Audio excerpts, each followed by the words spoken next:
이 세상에 엄청난 은혜를 경험하고 축복을 경험하고 간증하는 사람도 있고, 그렇지 않은 6개월을 보냈다 할지라도 우리에게 주신 보편적인 은총, 하나님이 함께 하시는 은총 두 가지가 있었습니다. 첫 번째는 바로 우리의 죄를 용서하신 그 하나님의 은혜, 이게 첫 번째였죠. 여러분 맞죠? 우리와 같은 죄인을 하나님께서 용서해 주신 것, 이 세상의 어떤 그 뉴스보다도, 어떤 은혜보다도 가장 큰 어메이징 그레이스다, 이런 이야기를 드렸고, 두 번째는 하나님께서 연약한 우리, 진토와 같이 먼지와 같은 나를 아시기에, 우리의 체질을 아시는 하나님이시기에 긍휼하신 하나님께서 우리를 붙잡아 주시는 은혜가 있으셨다. 우린 몰랐는데, 우린 고통스럽고 힘들다고 원망하고 불평할 때가 있었는데, 그때 우리를 모른 척 하신 것이 아니라 사랑 많으신 하나님께서 부모의 심정으로 우리 곁에서 우리와 동행해 주시고 우리의 눈물을 닦아 주신 것, 이것이 오늘 낮에 드렸던 여러분에게 두 가지 감사를 찾아 고백할 수 있는 우리의 고백이라고 말씀을 드렸습니다. 계속해서 또 사도행전 오늘 오후에 말씀을 나누게 됩니다. 어쩔 때는 한 장 볼 때도 있고 어쩔 때는 몇 절씩 나누어서 볼 때도 있는데, 벌써 엊그제 1장을 시작한 것 같은데 벌써 17장까지, 이제 28장까지 있으니까 한 10장만 더 가면 이제 복음의 전진을 주제로 이야기하는 사도행전을 우리가 다 마치게 되죠. 자, 계속해서 복음이 어떻게 전진해 갔는지 오늘 성경을 통해서 성경 말씀을 따라서 확인해 보려고 합니다. 지난번까지는 빌립보라고 하는 도시였죠. 빌립보. 로마의 시민들이 모여 살았고 굉장히 양식이 있고 또 굉장히 세련된 도시 빌립보. 그래서 마게도냐의 첫 성, 첫 번째 성이라는 것이 아니라 큰 성읍이라고 하는 의미라고 말씀을 들었습니다.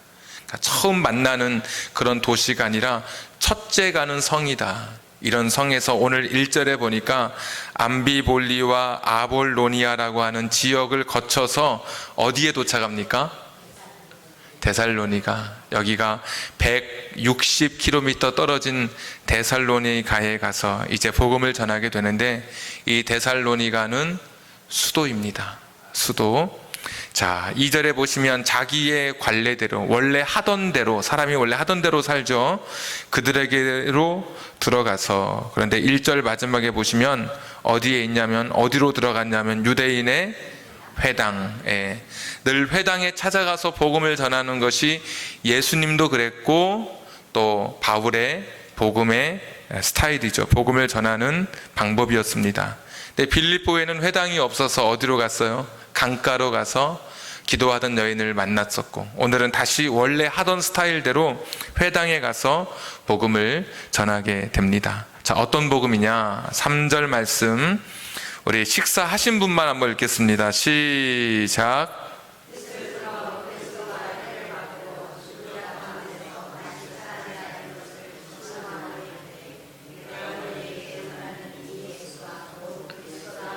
아멘.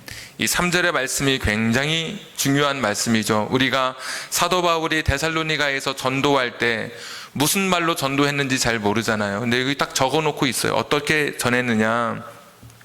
성경을 가지고 강론하며 뜻을 풀어. 여러분, 이게 설교죠. 원래 성경을 가지고 하나님의 말씀을 하나하나 풀어주는 것이 설교죠.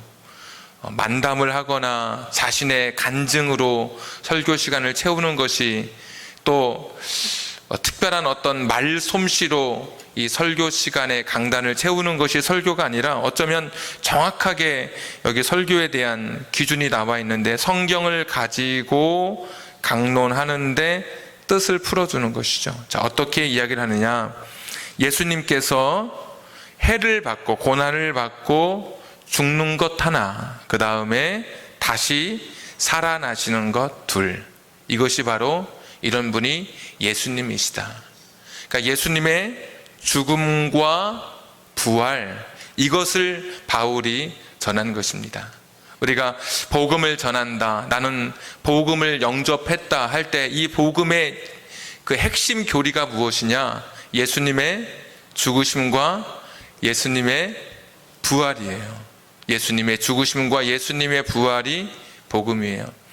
마태 뭐라 그러죠? 뒤에 복음, 마가 복음, 누가 복음, 요한 그 무슨 이야기일까요? 그게 마태부터 요한까지는 예수님이 고난받고 죽으신 이야기, 그리고 다시 살아나신 이야기가 담겨 있기 때문에 이것이 굿뉴스, 진짜 좋은 소식이라고 우리가 부르고 있어요.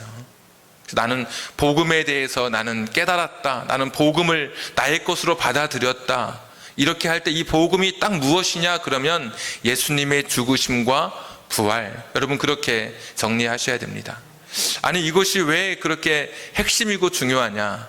사람이 해결할 수 없는 게 두 가지가 있는 거예요. 첫째는 자신의 죄의 문제는 자기가 해결할 수 없어요. 여러분 그렇지 않습니까? 그래서 오늘 낮에도 여러분에게 말씀드렸던 것처럼 그 크신 은총 가운데 내 죄가 용서받은 은총보다 더 큰 은총이 어딨냐는 거예요. 1600억 광년 되는 그 높이만큼, 아무리 가도 동쪽에서 아무리 멀리 가도 서쪽으로 갈 수 없는 그 넓이만큼 우리의 죄를 용서해 주시고 사랑해 주신 그 하나님의 은혜. 죄 문제는 인간이 해결할 수 없는데 예수님이 십자가의 죽으심으로 우리의 죄가 용서받았거든요. 그 이 죽으심이 굉장히 중요해요. 또 하나, 사람이 해결할 수 없는 게 또 하나 있죠.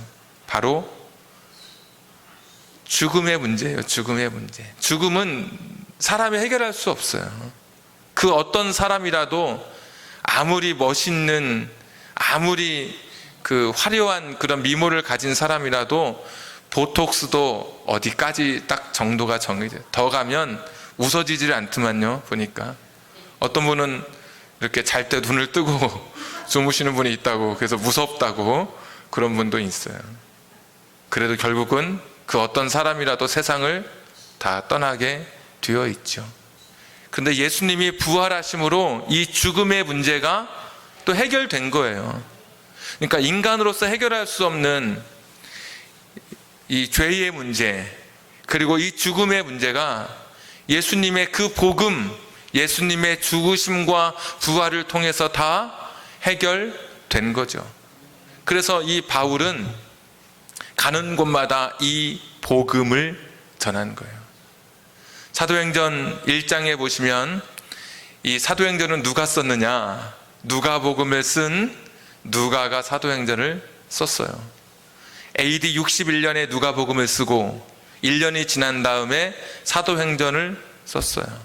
왜 썼는가? 사도행전 1장에 보니까 데오빌로 각하여 내가 전에 쓴 글, 예수님의 죽으심과 부활에 대해서 쓴 거, 그거 말고 이제 내가 다시 사도행전을 쓰게 되었습니다. 왜 썼는가?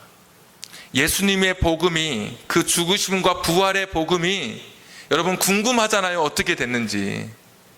예수님이 많은 사람의 죄를 위해서 죽으시고 첫 열매가 되셔서 부활하셨는데, 그러면 그렇게 딱 책이 끝났단 말이죠. 누가복음이.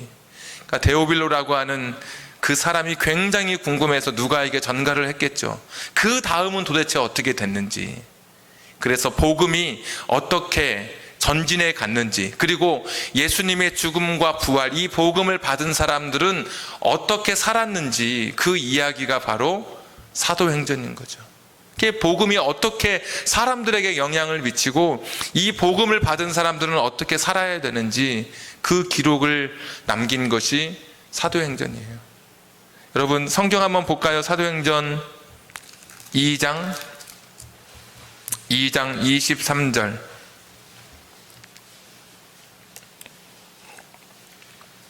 사도행전 2장 23절. 베드로의 설교죠. 베드로의 첫 번째 설교.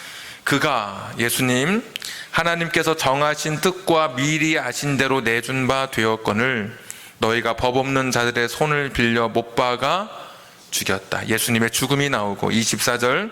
하나님께서 그를 사망의 고통에서 풀어, 이게 뭐죠?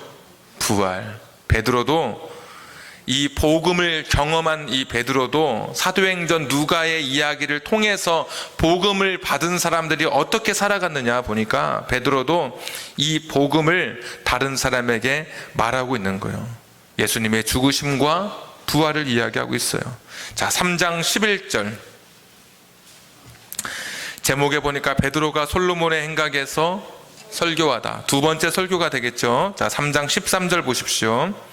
아브라함과 이삭과 야곱의 하나님 곧 우리 조상의 하나님이 그의 종 예수를 영화롭게 하셨느니라. 너희가 그를 넘겨주고 빌라도가 놓아주기로 결의한 것을 너희가 그 앞에서 거부하였으니 14절 너희가 거룩하고 의로운 일을 거부하고 도리어 살인한 사람을 놓아주기를 구하여 바라바를 놓아줬다는 거죠. 15절 생명의 주를 죽였도다. 그런데 뭐예요? 그러나 하나님이 죽은 자 가운데서 그를 살리셨으니 우리가 이 일의 증인이라. 이게 복음의 증인이 되었다는 거죠. 예수님의 죽으심과 부활에 대해서 확신한 자기 고백이 있었습니다. 자, 또 4장 10절 베드로가 또 이야기하는 거예요. 이제 또 다른 공회 앞에 서서 사도행전 4장 10절 여러분 잘 찾고 계시죠 지금? 예, 제가 왔다 갔다 안 하려고 순서대로 가고 있습니다. 4장 10절 너희와 모든 이스라엘 백성들은 알라. 너희가 십자가에 못 박고 하나님이 죽은 자 가운데서 살리신 나사렛 예수 그리스도의 이름으로 이 사람이 걷지 못하던 사람이 건강하게 되었다. 자, 4장 12절은 다 같이 시작. 다른 이로서는 구원을 받을 수 없나니 저나 사람 중에 구원을 받을 만한 다른 이름을 우리에게 주신 일이 없음이라 하였더라. 예수님의 죽으심과 부활 이 사건이 얼마나 중요했던지 그리고 그 예수님만이 우리의 구원이 되신다고 이야기하고 있죠. 자, 5장 30절 5장 30절 자 29절부터 읽겠습니다. 5장 29절 베드로와 사도들이 대답하여 이르되 사람보다 하나님께 순종하는 것이 마땅하니라. 너희가 나무에 달아 죽인 예수를 우리 조상의 하나님이 살리시고 32절 우리는 이 일의 증인이라. 복음의 증인이라고 하는 것이죠. 계속 그런 이야기 하는 거예요. 예수님은 죽었으나 다시 살아나신 분이시다. 그러니까 우리 인생의 죄의 문제와 죽음의 문제를 해결하시는 유일한 분이시다. 이게 복음의 핵심을 계속 이야기하는 거죠. 자, 7장 여러분 말씀 전할 때 여러분 기억하실지 모르겠습니다. 스데반이 7장 1절부터 53절까지 스데반이 설교를 하죠. 자기의 증언을 이야기하고 있습니다. 여러분 스데반의 직분을 아세요? 스데반 집사님이셨습니다. 집사님. 근데 집사님이 1절부터 53절까지 설교를 하셔요. 근데 제가 보니까 여기 있는 목사보다 말할 수 없이 잘하셔요. 구약 성경을 쫙 꿰뚫어 보고 계셔요. 아주 아브라함부터 시작해서 이삭과 야곱과 요셉, 모세 쭉 이야기하면서 어떻게 다윗, 솔로몬까지 하나님의 그 구원의 역사를 쭉 설명하고 있어요.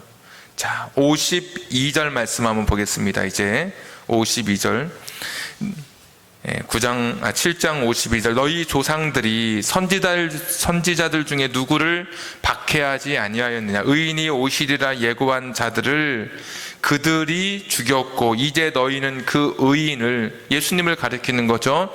잡아준 자요 살인한 자가 되나니. 죽은 예수님께서 죽으신 그 이야기를 하고 있지요. 자, 뭐가 하나 빠졌을까요? 죽음의 이야기 나왔으면 그 다음에 이어 나와야 되는 게 부활이 나와야죠. 다시 살아나신 거. 그런데 없어요. 그 내용이. 왜 없을까요?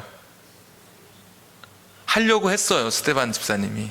하려고 했는데 54절에 보니까 이 말을 듣고 너희가 예수님을 죽였다는 이 이야기를 듣고 마음에 찔려서 그를 향하여 이를 갈고 59절에 돌로 스데반을 친 거예요. 그러니까 스데반 집사님은 아직 설교를 다 끝나지 못한 거예요. 지금 다 끝난 게 아니에요.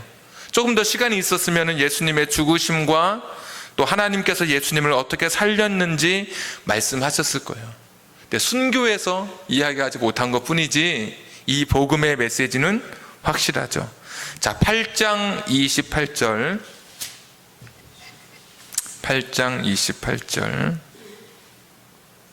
자, 에디오피아 그 여왕 간다게의 국고를 맡은 내시가 이제 돌아가게 되죠. 28절. 수레를 타고 선지자 이사야의 글을 읽더라. 30절. 빌립이 달려가서 선지자 이사야의 글 읽는 것을 듣고 말하되 읽는 것을 깨닫느냐. 그러니까 모른다는 거죠. 35절. 빌립이 입을 열어 이 글에서 시작하여 예수를 가르쳐 복음을 전하니. 읽었던 이 글이 32절에 보시면 예수님께서 양처럼 죽으시는 이야기, 하나님의 어린 양으로 이 땅에서 죽음의 이야기가 나오죠. 그러면 이 글에서부터 시작해서 죽음을 말하고 그 다음에 뭐까지 이야기했을까요? 아마도 부활까지 이야기했을 거예요. 35절에 복음을 전했다 그랬으니까 예수님의 이 죽음으로부터 시작해서 그냥 끝나지 않고 부활하신 예수님까지 분명히 전했을 거예요. 자, 10장 39절.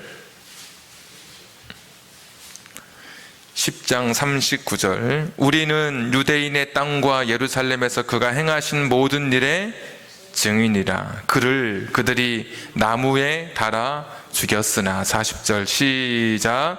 하나님이 사흘 만에 다시 살리사 나타내시되.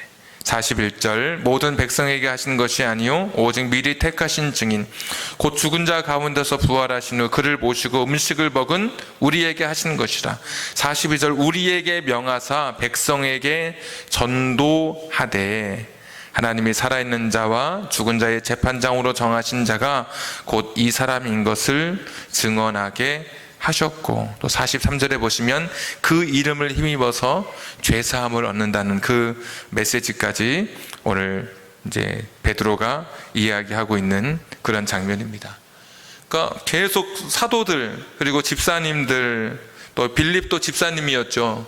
그 메시지가 다른 게 아니라 예수님의 죽으심과 다시 사심, 예수님의 부활하심이 그냥 메시지예요. 다른 게 메시지가 아니었어요. 자, 오늘 본문 사도행전 17장, 다시 사도행전 17장 3절.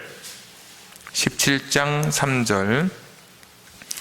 17장 3절 시작.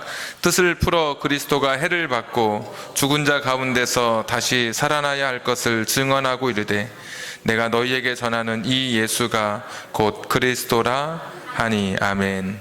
바울도 데살로니가에 가서 어디를 가든 누구이든지 간에 복음을 받은 사람, 내가 예수님의 죽으심과 부활하심을 믿는다면 그 사람의 입에서 나오는, 입술을 통해서 증거되는 것은 예수님이 증거되어야 되는데, 예수님의 어떤 면이, 어떠한 사건이, 예수님의 어떠한 그런 역사가 증언되어야 되느냐.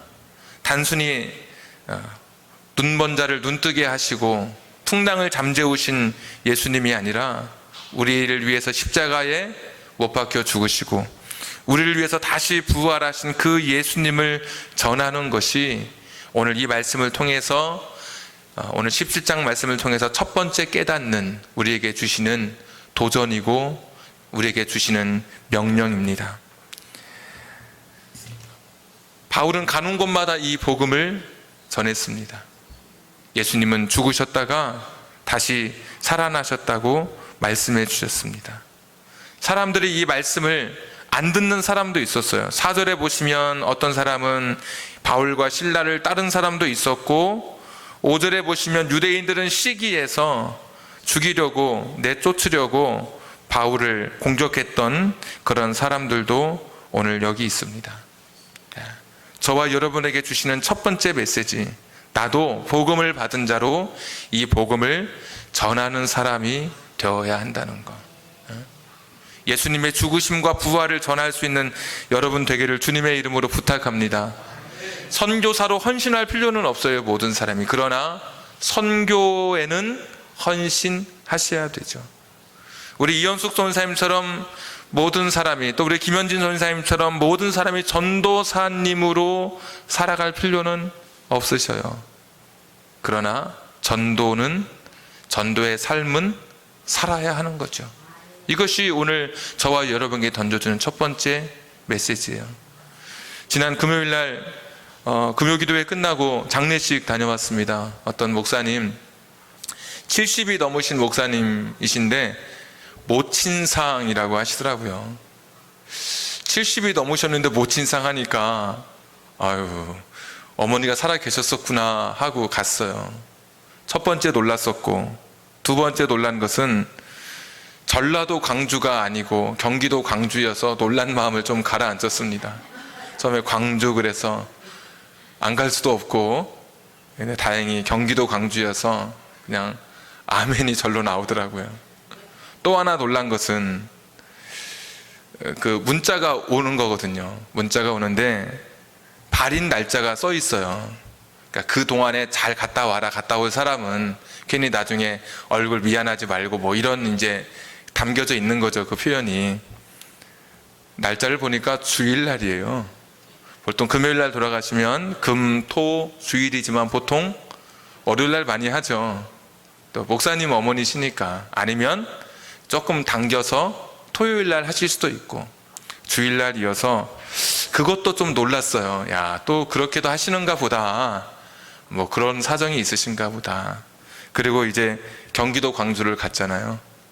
그리고 가서 이제 몇 호실인지 쭉 찾아보고 또 놀랐어요. 그 목사님은 일남일녀시더라고요. 그러니까 목사님하고 목사님 여동생하고 둘만 이렇게 이름이 단촐하게 쓰여져 있어요. 자 한문으로 해놓고 목사님 이름, 녀 해놓고 네 글자요. 이름이 네 글자. 뭐뭐 스님 이렇게 돼 있는 거예요. 또 놀랐죠. 그런데 이제 들어가서 이야기를 듣게 됐어요. 어머니가 97세인데 이 어머니는 이모, 삼촌과 함께 평생 절을 세우시면서 사셨던 분이에요. 절을 세우면서. 그리고 마지막까지 그냥 이 스님으로 있었던 딸과 함께 사시다가 그렇게 이제 세상을 떠나게 된 거죠. 그러니까 이 목사님은 평생 모시지도 못했으니까 아들 유세도 못하고 딸이 하자는 대로, 자기 여동생이 하자는 대로밖에 할 수도 없었고, 근데 그냥 생각할 때는 아니 목사님 어떻게 가정에 무슨 스님 이렇게 되어 있는가 이렇게 생각할 텐데 여러분 반대더라고요. 그 가정이 그러니까 골수 불교예요. 말 그대로 절을 세울 정도니까 그 마을에. 그리고 스님을 데려다가 이렇게 불공 드리게 하고 완전히 뭐 교회 개척하듯이 절을 개척한 가정이에요. 그 사모님도 계신데 이야기를 하는데 여러분 거기서 얼마나 그 불교라고 하는 그 절, 그런 문화에서 자랐겠어요. 그래서 거꾸로 물었어요. 목사님 어떻게 신학하시게 됐어요? 처음에는 아니 목사님 가정이 어떻게 스님이 계셔요? 이렇게 물어봤었는데 나중에는 반대가 된 거예요. 그런 가정에서 어떻게 목사님 어떻게 하다가 예수 믿게 됐어요? 너무 궁금한 거예요. 여러분 진짜 어땠을까요? 어머니가 뭐라고 안 해요? 3년 동안 의절을 했대요. 교회 나간다 그러니까. 그래서 어떻게 예수 믿게 됐냐 그랬더니 그 사모님이 얼마나 또 시어머니 눈에 들기 위해서 열심히 또 불교에 그걸 또 닦았겠어요. 열심히 하셨겠죠. 그러다가 그때는 점도 잘 치러 다니셨대요. 그래서 4명이 저 강남까지 저 잠실 점 보러 여기 창동에서 양말 이렇게 공장을 조그맣게 하셨었는데 4명이 점을 보러 간 거예요. 그랬더니 1명, 2명, 3명 다 점을 보더니 이 사모님에게 이야기하기를 당신은 교회 나가야 된다고. 그래서 막 문을 열라고. 저는 그거 진짜 그 책 같은 데서 읽는 이야기인 줄 알았더니 막 답답해가지고 말을 못하겠다고 문을 막 창문 열라고 쾅 막힌다고 이제 그 사모님이 딱 앞에 오니까 그때 한참 불자인데 그러면서 당신은 교회 나가야 된다고, 예수님 믿어야 된다고. 누가 그랬다고요? 점쟁이가. 그러면서 하는 이야기가 수요일부터 나가라고. 주일까지 기다리지 말고 수요일부터 교회 나가라 했다는 거예요. 그 수요일날 교회 나간 거예요. 나가서 이제 은혜를 받은 거죠. 말 그대로 큰 은혜를 받고 이제 남편도 그때 교회 안 다니겠죠. 당연히 상의를 한 거, 나 예수 믿어야 되겠다고, 나 교회 다녀야 되겠다고. 그 가정에 어떤 일이 있었을까요? 그 불자의 집안에서 드디어 이 사모님이 간증을 하시더라고요. 처음에 목사님이 이야기했는데 역시 여자분이 말을 더 잘하셔요. 목사님은 추임새만 가끔씩 넣으시고 조금씩 틀린 거 한 번씩 교정해 주시고, 사모님이 이야기하시는데 그날 그랬다는 거예요. 이제 시어머니 앞에 다 털어놔야 되는 거예요. 이제 숨길 수가 없잖아요. 그래서 그때는 굉장히 이제 시어머니 관계가 이 고부간에 이게 거의 뭐 상하, 발로 밟으면 밟혀야 되는 그런 때니까 그랬다는 거예요. 오늘 매로 때리면 맞고, 밟으면 밟히고, 쫓겨나면 쫓겨나고, 그렇게 했다는 거예요. 그래서 어머니 다 모시다 놓고 떨리는 마음으로, 두려운 마음으로 이 사모님이 이야기하기 시작한 거예요. 제가 뭐 제사를 열 몇 번 드렸다고 그러더라고요. 그러던 제가 이제 예수 믿어야 되겠다고, 내가 예수님 만나고 내가 어찌할 수 없다고, 내가 도저히 떠날 수가 없다고, 뭐 예수님 살아계신 게 믿어지고 내 마음에 확신이 서는데 이 세상에 뭐가 무섭겠어요. 시어머니, 그 어미한 시어머니보다 살아계신 예수님, 내가 만난 예수님이 더 크니까 그 이야기를 한 거예요. 근데 여러분, 어떤 일이 일어났을 것 같으세요? 이제 막 떨리는 마음으로 내려치면 맞고 막 눈을 감고 벌벌벌 떨면서 이야기하는데 그 시어머니가 그러더래요. 뭐 사실 있는 그대로, 제가 들은 그대로 말씀드리면, 그러면 너 11조 빠짐없이 드리고, 응? 성미 떼고, 새벽 기도하고, 목사님 잘 섬기고, 그걸 줄줄 이야기를 한 거예요. 뭐 완전 이거는 뭐 깜짝 놀라가지고 뭐 아무도 생각하지 못한 거예요. 그리고 그냥 시어머니가 가신 거예요. 그때도 아마 경기도 광주쯤에 사셨나 봐요. 그런데 가가지고 비로소 도착해서 차에 타고 가면서 제정신이 돌아왔다는 거예요. 시어머니가 내가 그걸 죽였어야 되는데 내가 그걸 밟았어야 되는데, 아니 내가 왜 그런 말도 안 되는 이야기를 했는지, 거기 가가지고 이제 이 분하고 이게 있잖아요. 이제 제정신이 그때 돌아온 거예요. 사모님이 하시는 말씀, 내가 예수 믿고 보니까 그때 점쟁이도 성령께서 감동해서 그 입을 주장하시고, 또 우리 시어머니, 그렇게 그 골수였던 그 시어머니의 입술도 그렇게 하나님이 주장하셨다는 거예요. 근데 그걸 이제 간증으로 이야기하시는 거예요. 우리는 점쟁이보다도 좀 나은 사람들 아닙니까? 누군가 우리 입술을 통해서 전도받을 사람들이 있을 거예요. 오늘 사도 바울이 여기 마게도냐에 왜 왔습니까? 환상 중에 누군가 도와달라 그래서, 그것 때문에 오늘 온 거잖아요. 도와달라 그래서. 그 환상 보고 왔더니 나의 도움이 필요한 사람들이 있었던 거예요. 내가 전하는 복음, 예수님의 죽으심과 부활을 들어야 할 사람들을 만났잖아요. 강가에서 만나고, 귀신 들린 여종도 고쳐주고, 세상의 임금을 따랐던, 황제를 따랐던, 자결하려고 했던 로마의 이 감옥을 지키던 사람도 만나서 새로운 주인으로 예수를 믿으라고 소개도 해 주었고, 오늘 누군가는 저와 여러분을 통해서 이 복음을 들어야 할 사람이 분명히 있는 거예요.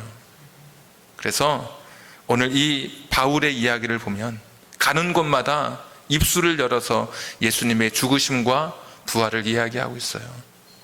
내 입술을 통해서 들어야 할 사람이 누구인지 그 사람에게 복음이 전파되기를 주님의 이름으로 축복합니다.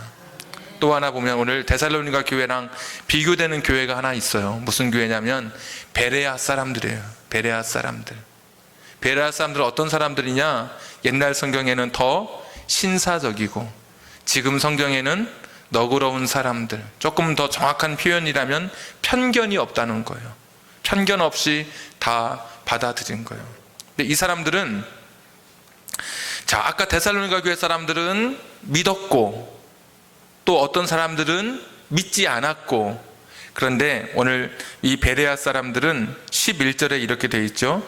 베레아에 있는 사람들은 데살로니가에 있는 사람들보다 더 너그러워서 간절한 마음으로 말씀을 받고, 그러니까 복음을 받은 거겠죠. 지금 예수님의 죽으심과 부활, 이것이 그러한가 하여 날마다 성경을 상고했다는 거예요. 그러니까 바울이 이야기하는 예수님이 정말 죽었다가 다시 살아나신 진짜 참 구주이신지 알기 위해서 성경을 날마다 연구했다는 거죠. 아까 데살로니가 교회는 3주 동안만 안식일에만 복음을 딱 3번 전했는데, 오늘 여기는 날마다 바울을 만나서 계속 이야기하고 묻고 성경을 찾아본 거예요. 하나님 말씀이 맞는지 틀리는지 찾아본 거예요. 그러니까 그러고 보면 예수 믿는 종류도 어떤 사람은 무조건 잘 믿는 사람, 처음부터 믿음이 오는 사람이 있고, 두 번째는 무조건 안 믿는 사람이 있고, 세 번째는 오늘 이야기처럼 연구하고 따져보고 한참 고민하고 생각하고 이것저것 다 이렇게 살펴본 다음에 신중하게 예수 믿는 사람이 있어요. 오늘 베레아 사람들은 이렇게 신중한 그런 사람들이었죠. 이것이 정말 하나님 말씀인지, 이것이 사람들이 만든 거짓말은 아닌지 따져보고 믿었다는 거예요. 인거솔이라고 하는 무신론자가 있는데 하나님은 없고 예수님은 없다고 말하는 사람이에요. 자기 친구 중에 윌레스라고 하는 한 친구가 있는데 이 사람은 육군 대장이에요. 대장. 글을 참 잘 써요. 그래서 이 인거솔이 윌레스라고 하는 그 육군 대장에게 하나 제안을 해요. 무슨 제안을 하느냐? 당신하고 나하고 책을 하나 냅시다. 무슨 책을 내느냐? 하나님은 없고 예수님도 없다고 하는 책을 하나 냅시다. 그러니까 윌레스라고 하는 사람도 생각해 보니까 책을 내면 잘 팔릴 것 같아요. 성경이 여러분 제일 잘 팔리는 거 아시죠? 엄청 잘 팔립니다. 성경 저작권도 안 내요. 하나님께 다 자기네가 가지면서 엄청 잘 팔려요. 그런데 이거에 반대되는 책을 쓰면 여러분 꽤 팔릴 거 아니에요. 그런데 이제 책을 쓰려고 하니까 윌레스라고 하는 사람이 쓰기로 하고 딱 했는데 어디서부터 쓸까 했더니 뭘 알아야 쓸 거 아니에요. 성경을 읽기 시작하는 거예요. 이 사람이. 결론 아시겠습니까? 읽다가 이 사람이 주님을 만난 거예요. 그러니까 반대하는 사람들이 어떤 사람이 반대하느냐? 성경을 안 읽는 사람들이 예수님을 반대해요. 읽어봐야 뭐 아는데 읽어보지도 않은 사람들이 기독교 반대하고 기독교 욕하고 그래요. 읽어보면 원래부터 하나님, 예수님 그 외에 그 십자가에 피 흘리신 골고다 언덕의 상류 외에 하루로 올수록 원래부터 하루는 혼탁하고 더러웠어요. 그래서 우리 날마다 십자가 앞에 상류로 올라가는 거잖아요. 일곱수 찾아가지고.